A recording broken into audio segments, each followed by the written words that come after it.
जय हिंद दोस्तों, मैं ध्रुव कुमार आप सभी का ध्रुव आईएएस में स्वागत करता हूं। आज हम लोग इस वीडियो में यूपीएससी प्रीलिम्स के लिए जो करंट अफेयर्स की सीरीज है उसका पार्ट 8 है। ये काफी अच्छे करंट अफेयर्स हैं जो आपके प्रीलिम्स एग्जाम के लिए बहुत ही ज्यादा यूजफुल होने वाले हैं।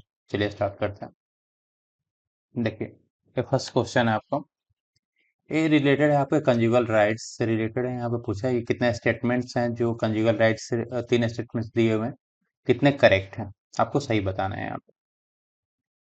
फर्स्ट स्टेटमेंट है कि conjugal rights are the right created by a marriage, right to live together, right of the husband और the wife to the society of others spouse. वैवाहिक अधिकार विवाह द्वारा बनाया गया एक अधिकार जो साथ रहने का, पति पत्नी दूसरे जीवन साथी के साथ रहने का एक अधिकार थे। सेकेंड स्टेटमेंट है यहाँ पे कि law recognise these rights both in personal law dealing with the marriage, divorce and in criminal law requiring payment of maintenance and alimony to the spouse। ठीक है। थर्ड स्टेटमेंट है यहाँ पे, Hindu marriage act 1955 deal with the conjugal rights which say if either husband or a wife without reasonable excuses withdraw from the society of other aggrieved party may approach court for restitution of a conjugal rights। Hindu विवाह अधिनियम 1955 वैवाहिक अधिकार से संबंधित है, जो कहता है कि यदि पति और पत्नी बिना किसी उचित कारण के एक दूसरे के साथ रहना छोड़ देते हैं तो जो पीड़ित पक्ष है वैवाहिक अधिकारियों की बहाली के लिए अदालत का दरवाजा क्या करता है, खटखटा सकता है। तो ये तीन आपके स्टेटमेंट्स दिए हुए हैं कंजुगल राइट्स से, आपको बताना है कि करेक्ट कौन सा है यहाँ पे। सही आंसर क्या होगा? आंसर है आपका ऑल थ्री, तीनों के तीनों स्टेटमेंट्स करेक्ट। ठीक है। एक कंजुगल राइट्स के बारे में तो यहाँ से देख सकते हो। यदि इसका पीडीएफ चाहिए तो आपको वीडियो के लास्ट में टेलीग्राम चैनल का लिंक दिया हुआ है, सो आप ज्वाइन करके ध्रुव S50 वहां से आप इसको और ले सकते हैं, डाउनलोड कर सकते हैं। सेकेंड क्वेश्चन है आपका नियोमॉर्फिक डिवाइसेस। नियोमॉर्फिक डिवाइसेस से रिलेटेड है क्वेश्चन। यहाँ पे दो स्टेटमेंट्स दिए हुए हैं, बताना है कि करेक्ट कौन सा है। फर्स्ट यहाँ पर है कि neuromorphic devices gives idea about how the human body senses and respond to pain. Neuromorphic devices के बारे में विचार देते हैं कि मानव दर्द, जो मानव शरीर है, दर्द को कैसे महसूस करता है और कैसे प्रतिक्रिया करता है। सेकेंड स्टेटमेंट है यहाँ पे कि in our bodies special sensor called nociceptors, nociceptors कहा जाता है, detect pain and help us respond to harmful situations. हमारे शरीर में नोसिसेप्टर्स नामक विशेष सेंसर है जो दर्द का पता लगाते हैं और हानिकारक स्थितियों पर अपनी प्रतिक्रिया करने में हमारी मदद करते हैं। ठीक है। तो ये सेकेंड स्टेटमेंट है आपका। बताना है कि इसमें से दोनों स्टेटमेंट्स में से न्यूमॉर्फिक डिवाइसेस से रिलेटेड कौन सा स्टेटमेंट्स करेक्ट। तो यहाँ पर आपका आंसर सी हो जाएगा, दोनों स्टेटमेंट्स आपके करेक्ट। ठीक है। न्यूज में क्यों था कि इंडियन साइंटिस्ट ने इसको डेवलप किया था। न्यूमॉर्फिक डिवाइसेस से आप जैसा देखते हो, न्यूरोमॉर्फिक और जो डिवाइसेस यहाँ पे gives idea about how the human body senses and respond to pain हो गया। It is inspired by habituation process of a human body। In our body, special sensors called nociceptors that detect pain and help us respond to the harmful situation। Over time, this with repeated exposures, one can actually feel pain less intensely through a process of habituation। Benefits देखें तो make wearable tech a smarter and improve human machines interaction. Third question आपका यहाँ पर कि recently आपका UNEP study found the 2022 Nord Stream pipeline explosions causes the largest human induced methane release on record. In news में था। हाल ही में UNEP के अध्ययन में पाया गया है कि 2022 का जो ड्रीम नॉर्ड स्ट्रीम पाइपलाइन विस्फोट के कारण मतलब काफी मात्रा में मीथेन का उत्सर्जन हुआ था। ये फर्स्ट स्टेटमेंट। सेकेंड स्टेटमेंट है यहाँ पे कि Nord Stream is a major natural gas pipeline running under the Black Sea from Russia to Germany. Nord stream जो है रूस से जर्मनी तक काला सागर के नीचे चलने वाला एक प्राकृतिक गैस पाइपलाइन है। ठीक है।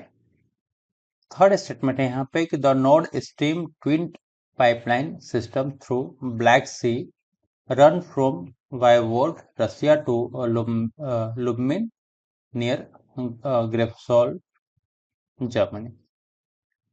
नॉर्ड स्ट्रीम ट्विन पाइपलाइन काला सागर के माध्यम से रूस के वायुवर्ग से जर्मनी के ग्रिफ्सवॉल्ड के पास लुब्मिन तक जाती है। तो तीन आपके स्टेटमेंट्स यहाँ पे दिए हुए हैं, आपको बताना है कि इसमें से करेक्ट कौन सा नहीं है, नॉट करेक्ट है। बताइए आंसर क्या होगा नॉट करेक्ट में। आपका फर्स्ट वाला जो आंसर है वो फर्स्ट स्टेटमेंट आपका करेक्ट है, सेकेंड रॉन्ग और थर्ड रॉन्ग है। आंसर आपका सेकेंड और थर्ड बनता है। रॉन्ग क्या है इसमें कि जो नॉर्ड स्ट्रीम आप देख रहे हो यहाँ पर, नॉर्ड स्ट्रीम जब एक जो नेचुरल गैस पाइपलाइन है बेसिकली रसिया से जर्मनी के बीच तो है, लेकिन कौन से सी के अंदर, तो यहाँ पर ब्लैक सी आंसर नहीं होगा। ब्लैक सी नहीं होकर के क्या है, बाल्टिक सी के अंदर, बाल्टिक सी, बाल्टिक सी के थ्रू एक रसिया से जर्मनी तक के जाता है। सेम यहाँ पे भी ब्लैक सी दिया हुआ तो ब्लैक सी की जगह पे यहाँ पे क्या हो जाएगा, बाल्टिक सी हो जाएगा। ठीक है, इसलिए सेकंड और थर्ड स्टेटमेंट आपका रॉन्ग।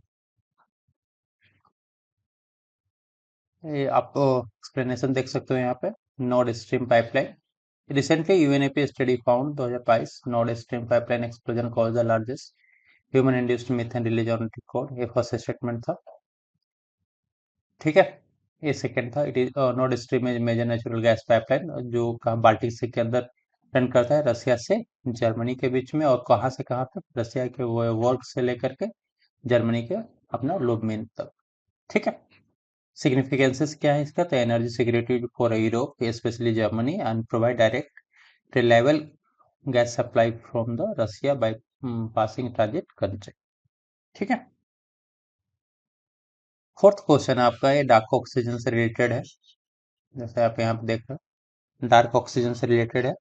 ठीक है, फर्स्ट स्टेटमेंट है यहाँ पे कि इन जुलाई 2024 scientist discover dark oxygen 13,100 feet deep in the Clarion Clipperton zone of the Indian ocean. Indian ocean में इसको देखा गया था। तो जुलाई 2024 में वैज्ञानिकों ने हिंद महासागर के क्लेरियन क्लिपर्टन जोन में 13,100 फीट गहराई पर डार्क ऑक्सीजन की खोज की थी। ये फर्स्ट स्टेटमेंट है। सेकेंड स्टेटमेंट है आपका कि metallic nodules on the sea floor rich in manganese and iron were found to generate oxygen by splitting seawater with sunlight। समुद्र तल पर मैग्नीज और लोहे से भरपूर जो धातु के पिंड पाए जाते हैं जो प्रकाश के साथ मिल करके समुद्री जल को विभाजित करके ऑक्सीजन उत्पन्न करते हैं। ये सेकेंड स्टेटमेंट है। थर्ड स्टेटमेंट आपका, it also hints that oxygen production on Earth may have occurred before photosynthesis, reshaping our understanding of life origins। यह इस बात का भी संकेत देता है कि पृथ्वी पर ऑक्सीजन का उत्पादन प्रकाश संश्लेषण से पहले हुआ होगा, जो जीवन की उत्पत्ति के बारे में हमारी समझ को नया रूप देता है। तो यहाँ पे आपके तीन स्टेटमेंट्स दिए हुए हैं, यहाँ आपको बताना है कि इसमें से करेक्ट कौन सा है। बताइए आंसर क्या होगा। यहाँ पर आपके सिर्फ एक ही स्टेटमेंट करेक्ट है, ओनली वन करेक्ट। कौन सा है वो जो करेक्ट है। फर्स्ट की बात करें तो फर्स्ट स्टेटमेंट आपका रॉन्ग है। क्यों रॉन्ग है, क्योंकि जो डार्क ऑक्सीजन खोजा गया है वो इंडियन ओशन में नहीं खोजा गया है, यहाँ पे इंडियन ओशन नहीं होगा, ये पैसिफिक ओशन में खोजा गया, पैसिफिक, पैसिफिक ओशन में खोजा गया। ठीक है, ये फर्स्ट यहाँ पे रॉन्ग है। सेकेंड रॉन्ग है आपका, सेकेंड रॉन्ग है क्योंकि यहाँ पे जो सनलाइट के प्रेजेंस में नहीं है, विदाउट सनलाइट, विदाउट सनलाइट। ठीक है, तो ये सेकेंड स्टेटमेंट आपका रॉन्ग है। और थर्ड वाला करेक्ट है, इसलिए ओनली वन आपका आंसर हो जाएगा। चलिए, डार्क ऑक्सीजन के बारे में देखें तो dark oxygen is believe to reshape human understanding of how life might be sustain on other planet without direct sunlight के बिना भी अदर प्लेनेट पर लाइफ कैसे ह्यूमन लाइफ कैसे सस्टेन कर सकता है, इसके बारे में बताया गया। डार्क ऑक्सीजन का देखें यहाँ पे तो जुलाई 2024 में साइंटिस्ट ने डिस्कवर किया डार्क ऑक्सीजन को, जो आपका पैसिफिक ओशन में था। ये वाला फर्स्ट स्टेटमेंट यहाँ से लिया गया था, ऑप्शन में इंडियन ओशन लिखा हुआ था, यहाँ पे पैसिफिक ओशन है। फिर सेकंड जो है कि metallic nodule on the sea floor riches in manganese and iron were found to be generate oxygen by splitting sea water without sunlight. ये सेकंड स्टेटमेंट था यहाँ पर। ठीक है, समुद्र तल पर मैग्नीज और आयरन से भरपूर धातु के पिंड पाए गए हैं जो सूर्य के प्रकाश के बिना H2O को विभाजित करके ऑक्सीजन उत्पन्न कर सकते हैं, तो सूर्य के प्रकाश के बिना, विदाउट सनलाइट। ठीक है, the challenges of the belief that photosynthesis is the sole of source of oxygen and suggests oxygen rich environment could exist on the other planet potentially supporting life, or ये also hint oxygen production on earth may have occurred before photosynthesis reshaping our understanding of life origin। ठीक है, next question है आपका यहाँ पर एक देख रहे हो कार टी सेल थेरेपी से रिलेटेड है। यूपीएससी में ऑलरेडी यहाँ से क्वेश्चंस पूछा भी गया है कार टी सेल थेरेपी से। तो अभी बेसिकली क्या हुआ है कि इससे रिलेटेड दो आपका स्टेटमेंट्स दिए हुए हैं, आपको बताना है करेक्ट कौन सा है। Central drug standard control organisation CDSCO has approved second live drug Qartemi, a chimeric antigen receptor. ठीक है, receptor T cell therapy for treating of cervical cancer के लिए। तो केंद्रीय औषधि मानक नियंत्रण संगठन CDSCO ने सर्वाइकल कैंसर के इलाज के लिए सेकेंड लिविंग ड्रग कार्टेमी एक का एक क्या है मंजूरी दी है।